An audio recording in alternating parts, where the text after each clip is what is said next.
Hello friend, नमस्कार। कैसे हैं आप सब? आई होप कि आप सब अच्छे होंगे और खूब बढ़िया से मन लगाकर पढ़ाई कर रहे होंगे।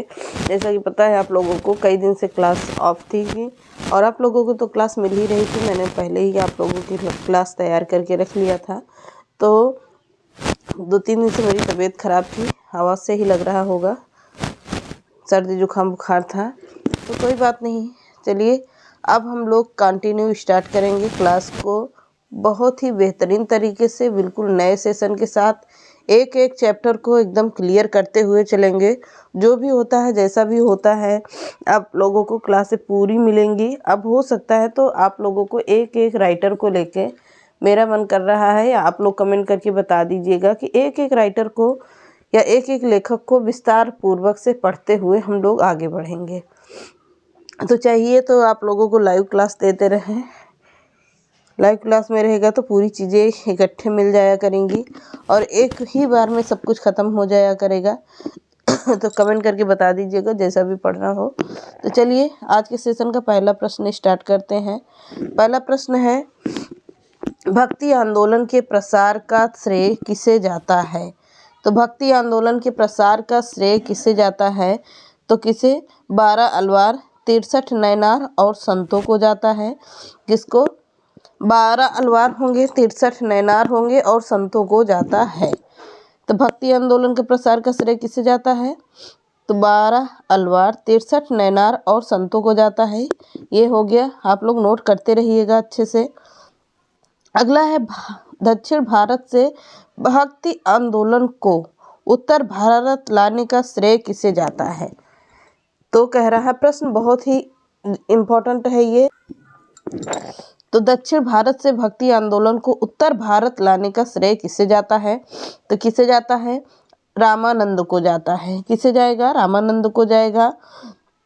अगला है, दक्षिण भारत से भक्ति आंदोलन को उत्तर भारत किस समय लाया गया था? अब समय की बात पर पूछ रहा है कि दक्षिण भारत से भक्ति आंदोलन को उत्तर भारत किस समय लाया गया था? तो किस समय लाया गया था? 12वीं सदी में लाया गया था। कब? 12वीं सदी में लाया गया था। अगला प्रश्न है, रामानुजाचार्य का जन्म कब और कहाँ हुआ है? तो रामानुजाचार्य का जन्म कब और कहाँ हुआ है? तो कब हुआ है? 1017 ईस्वी में हुआ है। और कहाँ पर हुआ है? तो पेयम्बुर में हुआ है। पेयम्बटूर अब जिसे बोला जाता है, तो पहले बोला जाता है पेयम्बुर। तो पेयम्बटूर में हुआ है। अगला प्रश्न है, धीरे धीरे पढ़ा रहे हैं आप लोग, वन लाइनर प्रश्न है, नोट करते रहिएगा। अगला है, रामानुजाचार्य ने कौन सा दर्शन दिया है? तो रामानुजाचार्य ने विशिष्टाद्वैतवाद का दर्शन दिया है। किसका? विशिष्टाद्वैतवाद का दर्शन दिया है। किसने दिया है? तो रामानुजाचार्य ने दिया है। अगला है, बैसड़ो संत रामानंद से रामानुजाचार्य का क्या संबंध था? तो बैसड़ो संत रामानंद से रामानुजाचार्य का क्या संबंध था? प्रश्न अगर पूछता है आप लोगों से कि बैसड़ो संत रामानंद से रामानुजाचार्य का क्या संबंध था, तो रामानुजाचार्य के शिष्य थे कौन? संत रामानंद। कौन थे? संत रामानंद। किसके शिष्य थे? तो बैसड़ो संत रामानंद के रामानुजाचार्य का संबंध था। रामानुजाचार्य के शिष्य थे कौन? संत रामानंद थे। क्लियर हुआ? आगे बढ़ते रहिएगा। किसने भक्ति साधना को मोक्ष का मार्ग बताया है? तो किसने? प्रश्न बहुत ही इम्पोर्टेंट है। किसने भक्ति साधना को मोक्ष का द्वार बताया है? तो किसने बताया है? तो रामानंद ने बताया है। किसने बताया? रामानंद ने बताया था। अगला प्रश्न है, कबीर दास का जन्म कब और कहाँ हुआ था? प्रश्न तो चाहे ऐसे पूछ लीजिए, चाहे वैसे स्थान भी कभी कभी पूछ लेता है। तो पहले यही बता दीजिए कि कबीर दास का जन्म कब हुआ था? तो कबीर दास का जन्म कब हुआ था? 1425 ईस्वी में हुआ था। कमेंट करके बताइए कबीर दास का जन्म कहाँ पर हुआ था। जगह का नाम आप लोग बताएंगे। तो कबीर दास का जन्म कहाँ हुआ था? जन्म कहाँ हुआ था, इसमें भी प्रश्न में भी कुछ मिस्टेक दिया गया है। मैंने ध्यान नहीं दिया। तो नीचे पूरा दिया गया है, कबीर दास का जन्म कहाँ पर हुआ था? तो कहाँ पर हुआ था? 1425 ईस्वी में हुआ है। कहाँ हुआ है? वाराणसी के निकट लहर तारा के पास हुआ था। कहाँ पर? तो वाराणसी के निकट हुआ है, लहर तारा के पास हुआ था। किसका जन्म? कबीर दास का जन्म पूछ रहा है। और तुलसीदास का जन्म कहाँ हुआ था? तो तुलसीदास का जन्म हुआ था बांदा में। कहाँ हुआ है? उत्तर प्रदेश के बांदा में हुआ है। अगला प्रश्न है, कबीर किस शासक के समकालीन थे? तो कबीरदास जी किस शासक के समकालीन थे? तो कबीरदास जी सिकंदर लोदी के समकालीन थे। कौन? सिकंदर लोदी के समकालीन थे। कौन? कबीरदास जी। अगला है, कबीर ने किस भक्ति पंथ का प्रसार किया है? तो कबीरदास ने किस भक्ति पंथ का प्रसार किया है? निर्गुण भक्ति का प्रसार किया है। किसका? निर्गुण भक्ति का प्रसार किया है। किसने किया है? कबीरदास ने। अगला प्रश्न है, कबीर के अनुयायी को क्या कहते हैं? तो कबीर के अनुयायी को कहा जाता है कबीर पंथी। कबीरदास से कबीर पंथी ही याद कर लीजिएगा कि कबीर के अनुयायियों के क्या कहा जाता था? तो कबीर पंथी कहा जाता था। अगला प्रश्न है, कबीर की वाणी किस ग्रंथ में संकलित है? तो कबीर की वाणी किस ग्रंथ में संकलित है पूछता है? तो बीजक में संकलित है। किसमें? बीजक में संकलित है। अगला प्रश्न है, गुरु नानक का जन्म कहाँ हुआ था? तो गुरु नानक का जन्म हुआ था पंजाब के तलवंडी में हुआ था। कहाँ? पंजाब के तलवंडी में हुआ था। कब हुआ था? तो 1469 ईस्वी को हुआ था। कब हुआ? 1469 ईस्वी में हुआ। किसका? गुरु नानक का जन्म। तलवंडी से ही जान जाइएगा, पता चल जाता है कि कहाँ पर हुआ था। पंजाब के तलवंडी में हुआ था। कब हुआ था? तो 1469 ईस्वी में हुआ है। इतना याद करिएगा। अगला है, नानक ने किस धर्म की स्थापना किया था? तो गुरु नानक ने सिख धर्म की स्थापना किया था। अगला प्रश्न है, किस सूफी संत ने गुरु नानक प्रभावित थे? तो किस सूफी संत से थे प्रभावित? तो सूफी संत बाबा फरीद के से प्रभावित थे। कौन? सूफी संत बाबा फरीद थे और गुरु नानक उनसे प्रभावित थे। अगला प्रश्न है, चैतन्य ने क्या किया? तो चैतन्य ने क्या किया था? इन्होंने गोसाई संघ की स्थापना किया था। किसकी? गोसाई संघ की स्थापना किया। तो किसने किया? चैतन्य ने। अगला है, चैतन्य ने किसकी भक्ति पर जोर दिया है? तो चैतन्य ने कृष्ण की भक्ति पर जोर दिया है। किसने? चैतन्य ने कृष्ण की भक्ति पर जोर दिया है। अगला है, चैतन्य ने किस दर्शन का प्रतिपादन किया था? तो चैतन्य ने अचित्त भेदवाद दर्शन का प्रतिपादन किया था। चैतन्य ने किस दर्शन का प्रतिपादन किया? तो अचित्त भेदवाद का क्या किया? दर्शन का प्रतिपादन किया। अगला है, चैतन्य का जन्म कब और कहाँ हुआ था? तो चैतन्य का जन्म, तो टाइम पीरियड इसमें मिस हो गया है, तो आप लोग ही कमेंट करके बता दीजिएगा, नहीं तो कल अगली क्लास में पूछ लीजिएगा, बता देंगे। कब हुआ था? बंगाल की नदिया के जिले में हुआ था। बंगाल देश में हुआ था, नदिया जिले में, बंगाल के नदिया जिले में हुआ था। अगला है, वल्लभाचार्य को क्या कहा जाता है? तो वल्लभाचार्य को भक्ति मार्ग को पुष्टि मार्ग कहा जाता है। भक्ति मार्ग को पुष्टि मार्ग कहा जाता है। किसको? वल्लभाचार्य को। पुष्टि मार्ग का जहाज किसे कहा जाता है? तो किसे कहा जाएगा? सूरदास को कहा जाता है। अगला है, इनके अनुयायी किस नाम से विख्यात हुए? किसके? वल्लभाचार्य के अनुयायी किस नाम से विख्यात हुए थे? तो अष्टछाप नाम से विख्यात हुए थे। कौन?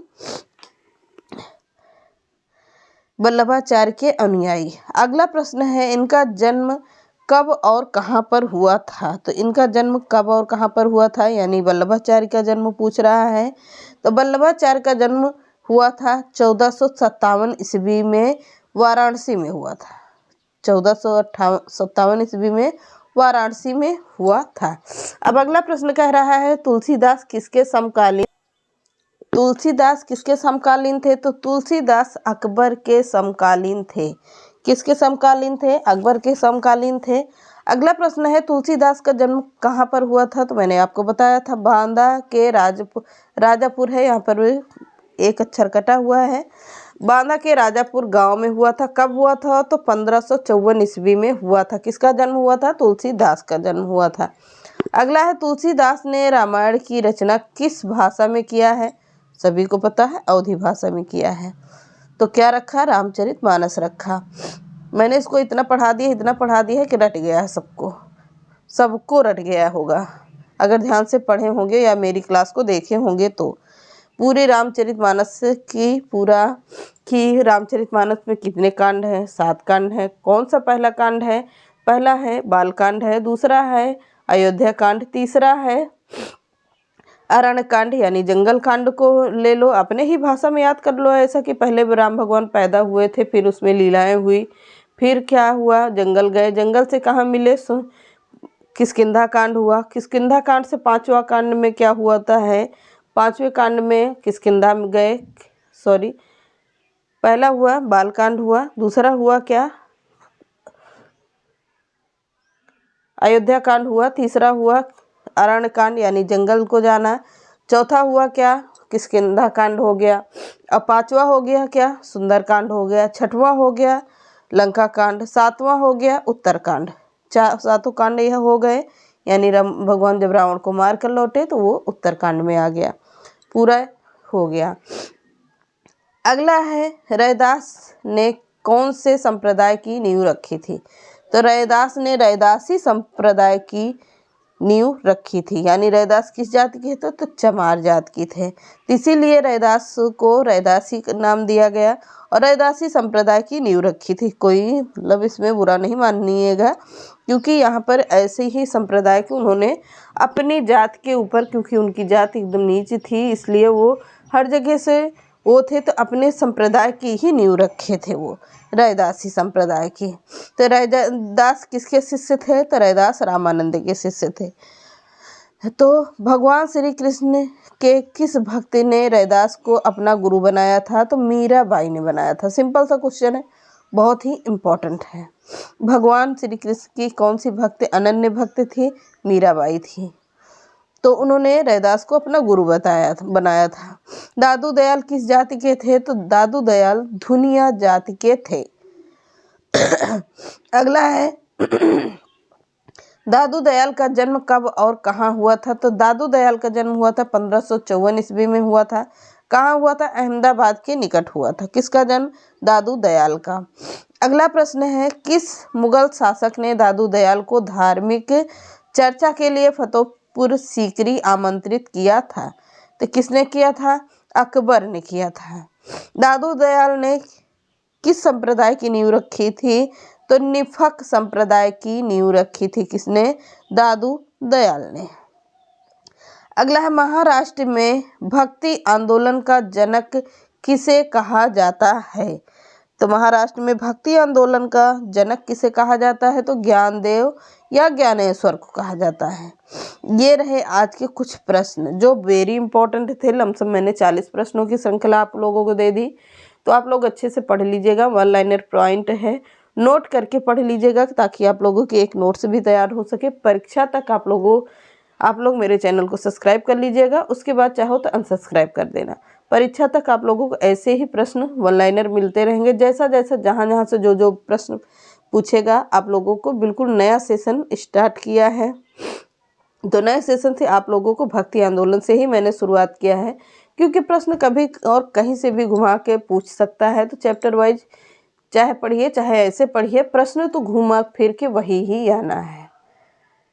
तो आप लोग अच्छे से पढ़िएगा और एक बढ़िया से नोट्स बना लीजिएगा। पेपर तक काम है, उसके बाद चाहे हटा दीजिएगा, क्योंकि वो नोट्स रहती है तो कभी भी कोई भी ज़रूरत या आप नहीं तो कोई और पढ़ सकता है।